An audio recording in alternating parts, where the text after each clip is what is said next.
V oddaji Apropo, vodim jo Franci Kapler, bomo v naslednje pol ure gostili profesorja doktorja Marka Uršiča. Doktor Uršič, dober dan želim. Dober dan, lepa hvala za povabilo. Meni se zdi nekoliko grozljivo povedati, da ste redni profesor za logiko. Logike sem se vedno bal, tudi ko sem sam študiral. Hkrati ste še profesor tudi za filozofijo narave. Razlog je pa dodatno ta problem v tem, da vas vabim zaradi renesanse. Kako je možno, da se zares ukvarjate z logiko? Da prideš iz logike do renesanse, recimo. Ne? Torej, jaz sem se ukvarjal z logiko aktivno, raziskovalno, predvsem v mlajših letih. In tudi magistriral in doktoriral sem iz logike pri profesor Jermanu. Zdaj logiko poučujem za prvi letnik na oddelku za filozofijo. Čeprav moram reči, da prav aktivno raziskovalno se z logiko ne ukvarjam več toliko, kot sem se nekdaj. Moj glavni predmet na fakulteti je predvsem, kot ste omenil, filozofija narave in zadnjih, recimo, vsaj 7 let renesančne študije. No, o logiki bi rekel še tole mogoče čistko mimo grede.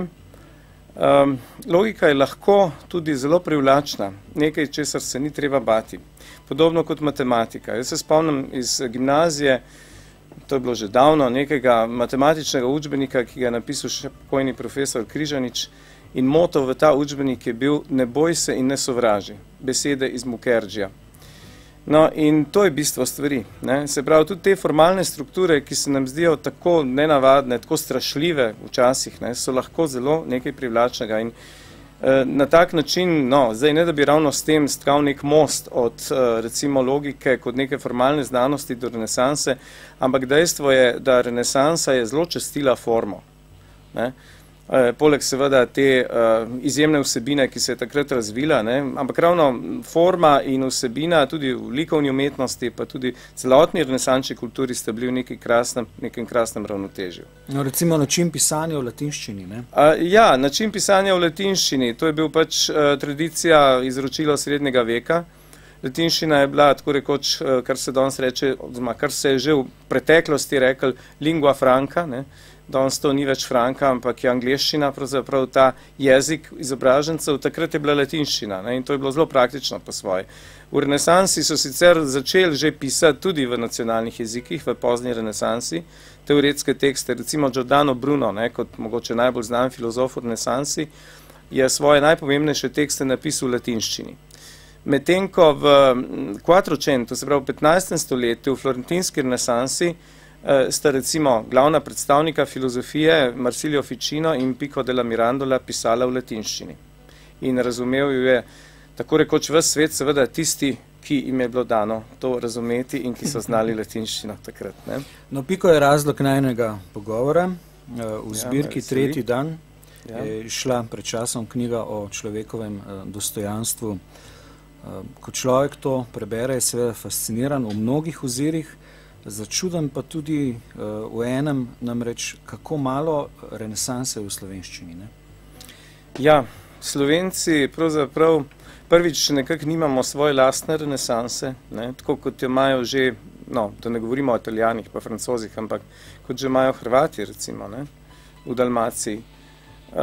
Pri nas pravzaprav se naša nacionalna zavest začne s Trubarjev, se pravi s protestantizmom, z nekim gibanjem, ki pač sicer kronološko sodi v renesančen čas, ampak je v marsičem renesansi pravzaprav nasproten, ne, v 16. stoletju.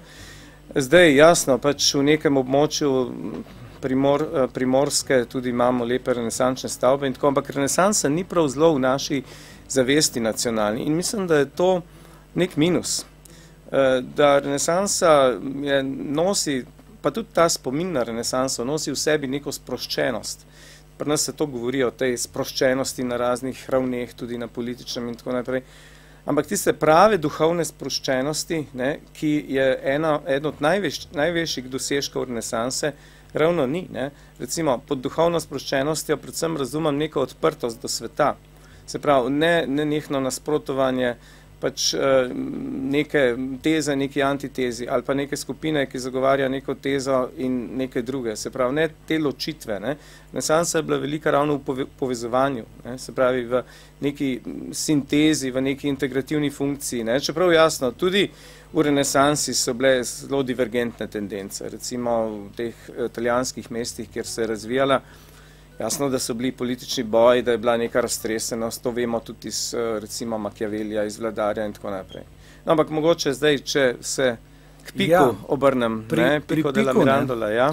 Pri Piku to, kar ste omenili, ta neverjetna raznovrstnost različnih duhovnih tokov, se mi zdi, da je prvi razlog je ta, da nobeden od teh miselnih tokov ni bil razdelan, dodelan, ni bil v celoti predstavljen. Se pravi, ni bilo tako, da bi nekdo v Firencah rekel, bral bom Platona in bi kar avtomatsko bil vas Platon tam. Se je bilo treba boriti za knjigo.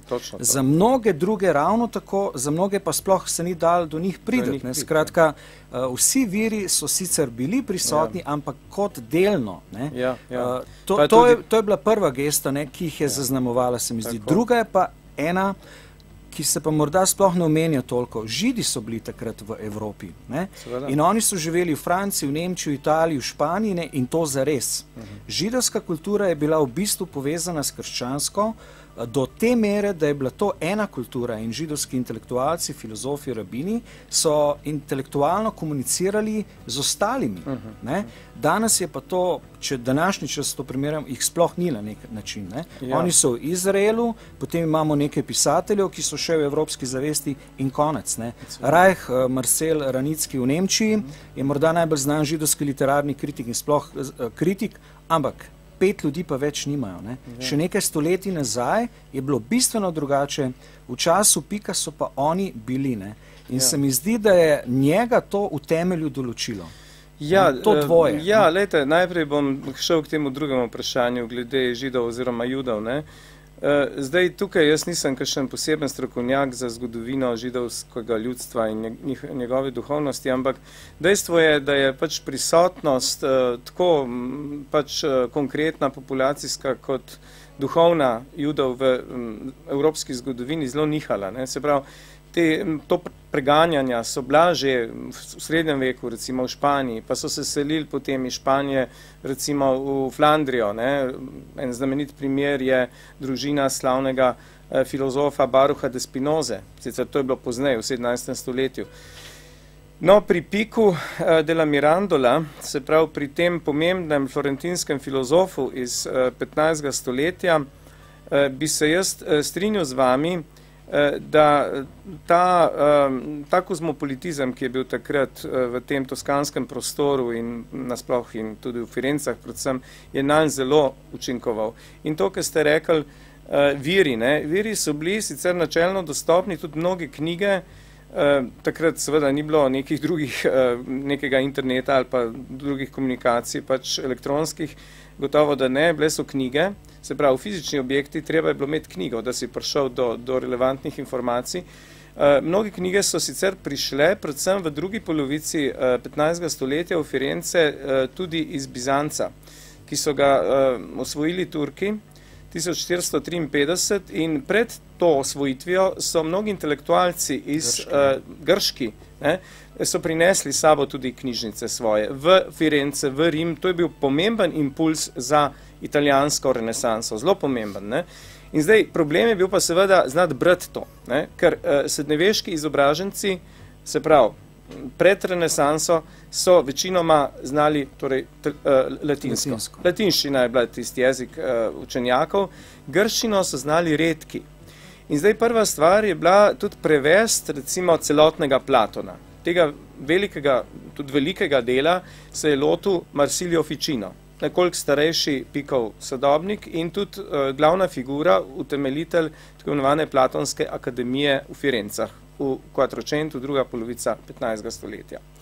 Zdaj, on je prevedel celotnega Platona, celotnega Plotina, to je novo platonizem iz 3. stoletja, po Kristusu, potem je prevedel tudi Corpus Hermeticum. To je bilo zelo pomembno, da en korpus hermetičnih spisov, ne, ki so nastali tudi v 2. 3. stoletju po Kristusu, da je bil preveden. Ne, florentinski učenjaki so celo takrat mislili, da je to neka stara modrost, oni so rekli temu priska teologija, ne, neka pristna modrost, ki naj bi prihajala iz davnih časov, celo iz egipčanskih časov. Poznaj se je izkazalo sicer, da to ni tako staro. Ampak neki vplivi te stare modrosti so bili zelo močni. Ne. Potem seveda je bil tudi judovska kultura, ki omenjate tukaj. Ne. Recimo vloga, jasno, to je bilo napisano zdaj v hebrejščini, ne. Recimo tudi mnoge knjige pa v srednjeveških variantah, recimo kabalistične knjige in tako naprej. Zdaj Pico della Mirandola se je prvo pravzaprav, česar se je lotil kot mlad izobraženc, znati te jezike. On je baje znal, zdaj, koliko je to legenda, koliko ni, ampak pasivno, kot rečemo danes, se pravi, znal je baje brati 20 jezikov. Ne? Kdo jih danes zna? Če jih zna nekdo brati 6-7, je to že precej. Ne? Zdaj, to seveda ni verjetno bilo čisto aktivno znanje, da bi pač to lahko se pogovarjal v teh jezikih in govoril, ampak da mu je bila dostopna literatura iz tolikšnih jezikov. Ne?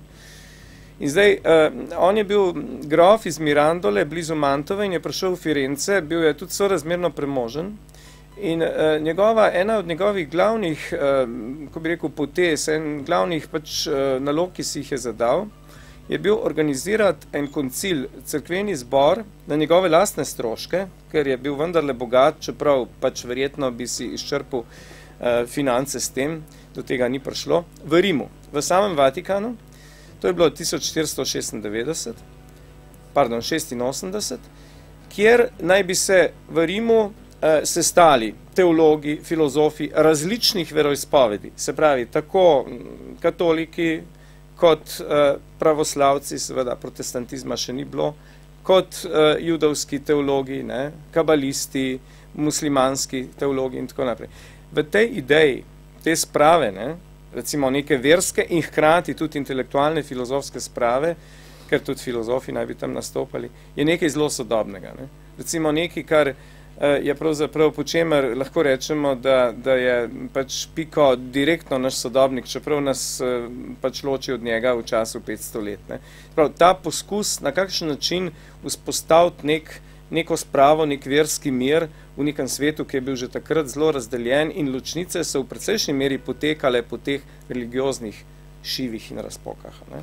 Ampak dejstvo se mi pa zdi, ko ga berem, ne, da je v resnici bil tako zelo prepričan kristjan, da so bili vsi viri, ki so mu bili dostopni, ali hebrejski, ali perzijski, katerikoli drugi, ne, njega napeljevali k temu, da je bil prepričan, da je Jezusov nauk edino pravi, in bi ta verska sprava v bistvu pomenila prepričati Žide in druge, da imajo kristjani prav. Ja, glejte, tukaj to deloma v precejšnji meri drži. Ne? Seveda je to treba gledati zgodovinsko. To je bila takratna stopnja te sprave. Ne? Tudi recimo nekaj desetletij pred njim je slavni filozof Nikolaj Kuzanski, ki je bil tudi med drugim kardinal v času Pija II. Picolominija sredi 15. stoletja, je imel tudi podobne ideje, versko spravo in tudi podobno kot Pico, ne, oba dva sta bila, recimo temu, prepričana kristjana. Ne, in zdaj šlo je za to, na kakšen način uskladiti pravzaprav razodetja drugih verstev s krščanstvom. Seveda je bila to neka prva stopnja k neki, recimo, spravi. Z današnjega stolišča je to seveda premalo. Ne? Danes ne bi verjetno, in tudi takrat se je izkazalo, da je bilo to verjetno premalo daljnosežno, noben pripadnik neke druge izpovedi se ne bi pač strinjal s takim pristopom. Ne? Ampak glejte, kaj je bilo tle pravzaprav pomembno? Pomembno je bilo to, da krščanstvo po drugi strani toliko interpretacijsko odpret, da bi lahko absorbiralo nauke drugih verstev. Ne? To je bilo bistveno pomembno. Ne? Se pravi, izstopiti iz tega dogmatizma. Ne? In to je bil tudi glavni razlog, pravzaprav, zakaj se je Pico della Mirandola zelo rad ukvarjal tudi z simbolnimi razumevanji Svetega pisma, tudi s kabalo. Kabala je nek poskus, ali pa pač znotraj te judovske dediščine, jaz sicer o tem tudi nisem dosti raziskoval, v to se nisem toliko poglabljal, ampak kot vemo, je kabala pač nek poskus simbolnega skozi neko mistiko števil razumevanja Svetega pisma.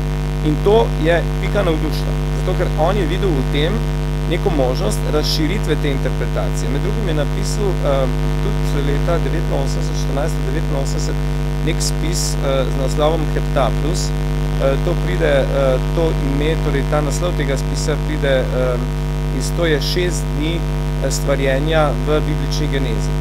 No, in on je bil pravzaprav prvi, ki je poskušal ne prav na kabalističen način, ampak na simbolen način razlagati to zgodbo, seveda o teh 6 dnevih stvarjenja. Ne?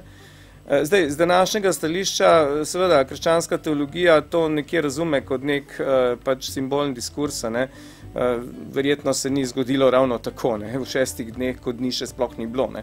To samo danes, recimo, striktni fundamentalisti v Ameriki se širi tako, pravzaprav neka nova naivnost v branju, recimo ravno Svetega pisma, verjamejo, da je pač, ne, da se je to tako zgodilo. Ampak pri Piku je bilo to bistveno, veste, ta poskus, recimo, razširitve razumevanja krščanstva, ne, sprav, upeljava nekega simbolnega diskurza, to so poznej probali, tudi poskusili so razsvetljenci, recimo David Hume, tudi Immanuel Kant na nek način, enciklopedisti, mnogo poznej, a ne, so to poskusili, ne, ampak po drugi strani je pa, recimo, protestantizem in katoliška reakcija v naslednjem stoletju, tega še ni bilo v Pikovem času, je pa stvari zapirala nazaj. Se pravi, dobesedno razumevanje, večji dogmatizem, ne? In tukaj je v nekem smislu tudi veličina in tudi tragika te florentinske renesanse na področju duha, se pravi, nek poskus, ki je ostal torzo. Profesor Uršič, pri filozofskem miru, ki ga je on pod narekvaji, kar se mene tiče, skušal predlagati, pa potem pač ni uspelo, ne? Je meni nekaj nejasnega. Namreč, če preberete njegovih 900 tez, vidite, da je blazno provociral, izzival, da je bil skrajno širok, ne glede na to, da je bil to čas renesanse.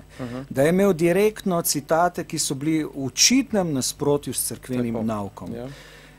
Da je citiral stvari, ki jih sploh nihče drug ni poznal. On je bil človek, ki je prišel do knjige Bahir, ne, pač eno od kabalističnih knjig, nihče drug tega sploh ni poznal. Ljudje, s katerimi bi on bil v dialogu, niso imeli sploh intelektualnega aparata za to polemiko, za ta dialog. Star je bil pa 23 let. Se pravi, je šel papežu in njegovim in ostalim, ne, z neko vednostjo predstavljati nek idejo filozofskega pakta ali miru, ne, na način, ki je bil, bi si upal reči, zelo nastopaški. Ali pa megalomanski. Sej jaz bi strinjal s tem. On je bil v tem smislu naiven, mlad je bil, ne? Ampak ta energija, ki jo je nosil sebi, je pravzaprav, on je hotel sprožiti to diskusijo. Zdaj, teh 900, slavnih 900 tez, jaz moram priznati, da jih nisem vseh 900 prebral, ker tudi niso prevedene, ne? Ampak poznam jih pač iz teh angleških in drugih prevodov, kot iz sekundarnih virov, pač same, recimo, tematiko teh tez. Jasno, bilo je kup teh provokacij noter, ne? Ampak to so bile v glavnem pozitivne provokacije, da bi nekoliko razrahljale, ne, tisti dogmatizem. In lejte, če zdaj to prenesemo nekako na naš čas, ne, sej, recimo, zbor kardinalov, ne, pri vsem spoštovanju do tega častitljivega zbora v Vatikanu, verjetno ne bo bistveno šel spreminjati, recimo, neke interpretacije krščanske vere, ne, ampak zmeri se mora najti nek mladenič, ne, ki pravzaprav ki nastopi kot nek meteor, ne, ki pravzaprav pade sredi teh modrecev in reče, poslušajte, dajte malo pomisliti, ne, saj jaz ne bom vse rešil. Ne, on je bil po svoje naivan v tem, pač da bo, ampak sama gesta je bila pa zanimiva. In mogoče meni se namreč tako zdi, da je bila to mogoče celo v zgodovini krščanstva pred, recimo, reformacijo, da je bilo celo zadnja taka realna možnost, da bi se kaj premaknili. Zdaj, kaj bi bilo, če bi bilo v zgodovini, to se ne da govoriti, ker je bilo pač tako, kot je bilo. Ampak recimo, ne, če malo pofantaziramo, ne, če bi recimo ta predlog za ta koncil uspel, se pravi, če bi papež, takrat je bil papež Inocenc VIII, ne, če bi vendarle, on je celo cincu, en čas je tako, ni direktno rekel ne. ampak je potem sem usvetoval kardinali, da je to preveč v bistvu nekako nevarno, oziroma čeprav renesančni papeži so bili tako ali drugače odprti, nekateri so bili tudi zelo pokvarjeni, Borgici recimo, ki so bili malo pozneje, ne, od Pika Mirandole. No, ampak, glejte, če bi takrat, recimo, če ne bi naletel na gluha ušesa, ne, če bi bil ta klic če bi odmevil, ne, jasno, da ne bi razrešil vse tiste probleme, vseh tistih 900 in da bi bil naiven v tem, mladeniško naiven. Ampak mogoče sploh ne bi prišlo, recimo, do potem protestantizma, verskih vojn in tako. Mogoče ne bi bilo treba, da bi do tega prišlo. Čeprav, recimo, bolj sociološko ali pa politološko usmerjeni interpreti pravijo, sej, protestantizem, glavna stvar je bil pravzaprav prenos moči iz evropskega juga, Mediterana na sever. Ne? Če tako gledate na to, potem bi verjetno prišlo v vsakem primeru. Ne? Se pravi, ker to je bilo nekaj ideološko. Ne mislim vi osebno, ampak tisti, ki tako gledajo, recimo, to je pač znano tudi delo Maxa Webera, sociologa, ne? O tej povezavi med protestantizmom in recimo duhom kapitalizma, ne? Potem je v bistvu pač so te idejne stvari bolj sekundarnega pomena. Ne? Jaz osebno mislim pa, da duh, ne, da vendarle ima zelo veliko moč, veste. Profesor Uršič, če se vrneva k teli knjigi o človekovem dostojanstvu, zgleda, kot da je sestavljena iz 2 delov.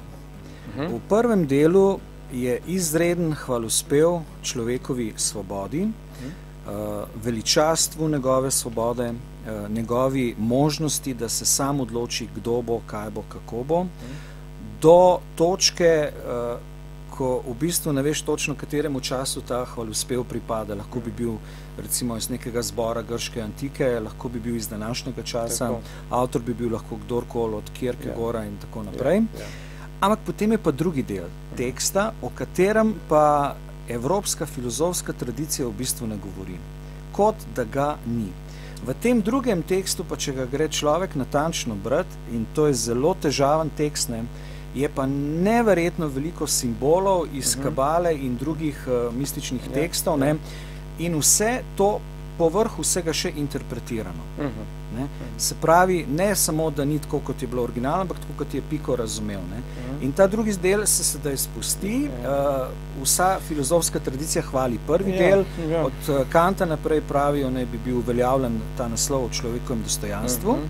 Težava pa je v zadnjih 20 letih, ne, ko je Gardini in Kessler, ko je ta interpretacija nekako del zgodovine. Novi znanstveniki, eden se imenuje Kopenhaver iz Kalifornije, trdijo, da v bistvu Giovanni Pico della Mirandola ni avtor teksta o človekovem dostojanstvu, kajti drugi del teksta, drugi del govora, v celoti zanika prvi del govora.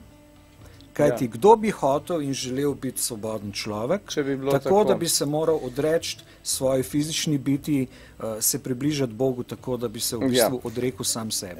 Lejte, jaz sicer tega interpreta žal ne poznam, nisem bral. Rekel bi pa naslednje. Zdaj, jaz se ne bi tle spuščal v čist, recimo, te tekstovne analize teksta. To jaz tudi nisem zato pač nekak strokovnjak, ne. To so zgodovinari, recimo,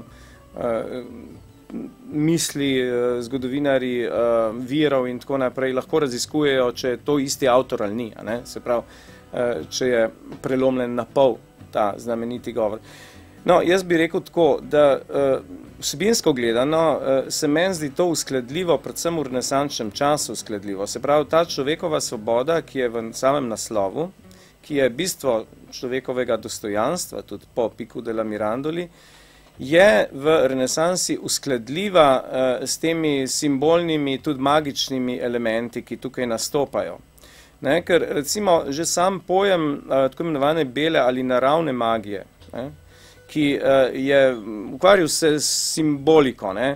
Celotna narava naj bi bila pač neka velika odprta knjiga, polna šifer, polna simbolov, ki jo je treba dešifrirati. To je ena ideja, ki je zelo pogosta v renesansi. Ne? In to nekako ni v nasprotju, ne, v mislih renesančnega človeka s človeško svobodo. Ne. To nasprotje nastane poznej. Se pravi, nasprotje med recimo carstvom svobode in carstvom nujnosti, med človekom in naravo, ne, recimo nastane v novem veku, od Descarta naprej, in tukaj se to nekako loči. Ne. Se pravi, narava gre po neki nujnosti, človek pač živi v svobodnem, recimo v duhovnem svetu in tako naprej. Renesansa je bila po mojem pomembna in velika in je za naš čas pomembna in nam ve kaj povedati, tudi čist neposredno, ravno zato, ker je to znala združiti. Tudi znala je združiti človekovo svobodo z Božjo voljo. Ker en paradoks je v tem, ne, da Pico della Mirandola govori o tem, da bistveno za človeka je svoboda, da se sam opredeli, da se sam definira. Ne. Tukaj zaslišimo kakor že Jeana Paula Sartra in njegovo definicijo svobode iz 20. stoletja, ne, človek kot samo projekt. Človek pač ni definiran od kjerkoli drugje, sam se določa. Ne.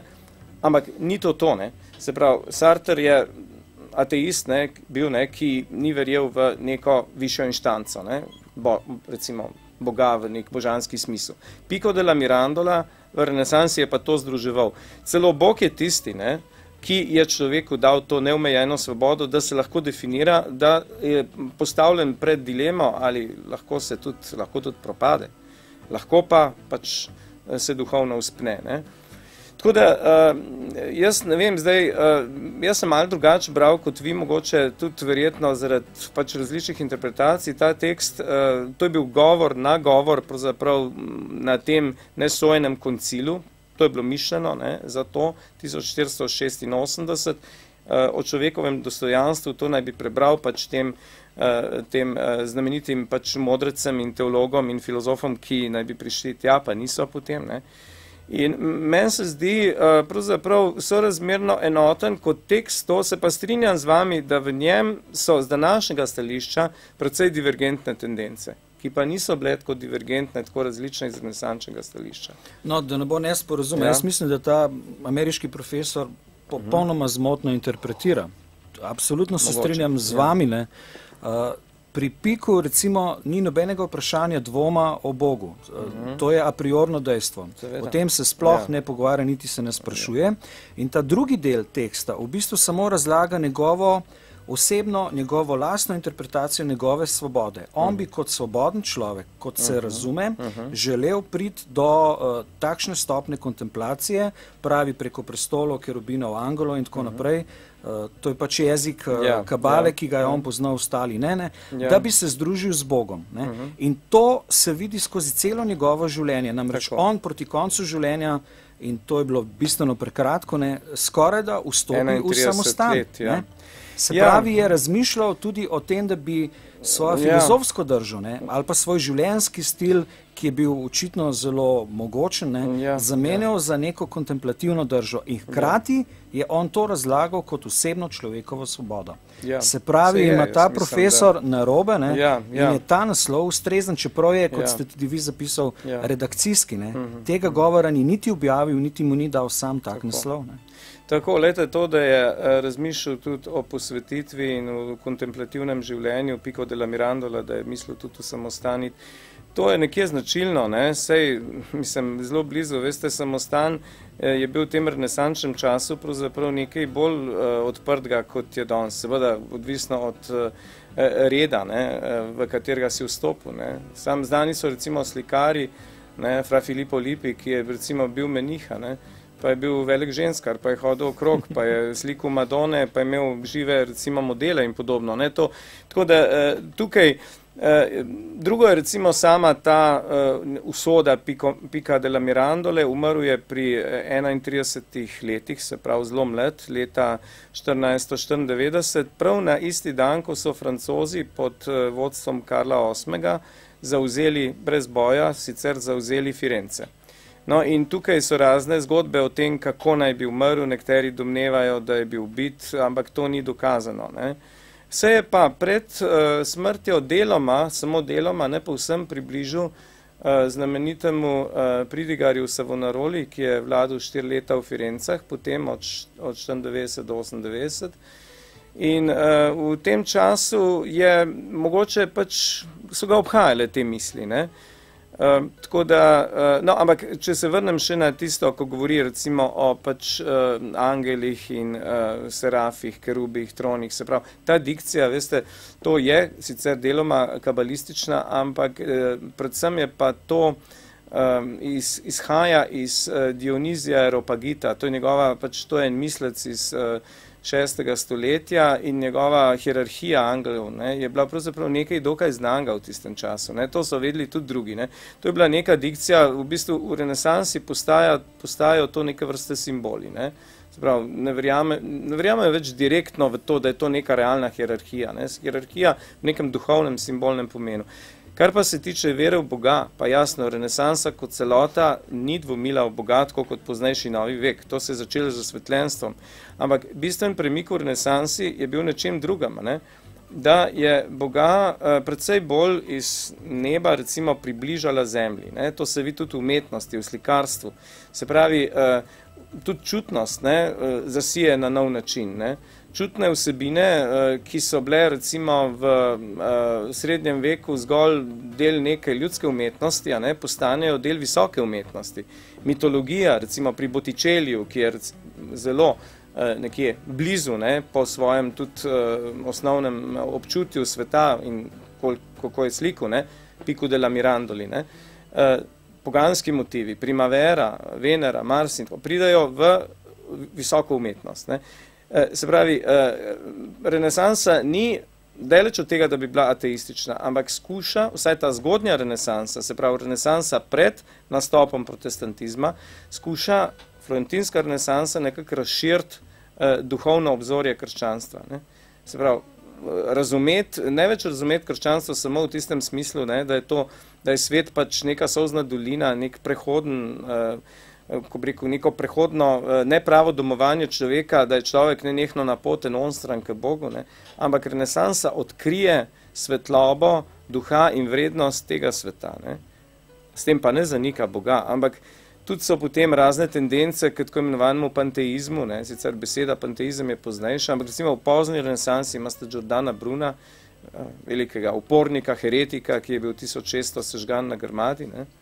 Ki pravzaprav ne zanika Boga, ampak postane panteist, ne? Se pravi, celoten kozmos, vse, kar vidimo, je božansko. Ne? Tu je recimo en tak velik premik. No in Pico je pa tu nekje vmes, ne? On je bil vse, ne? Mislim, in zelo različne stvari. Ne? Vse, kar je bilo možno. Vse, kar je bilo možno takrat. Filozof in pisatelj Marko Uršič je bil gost oddaje Apropo. Hvala vam. Hvala tudi vam.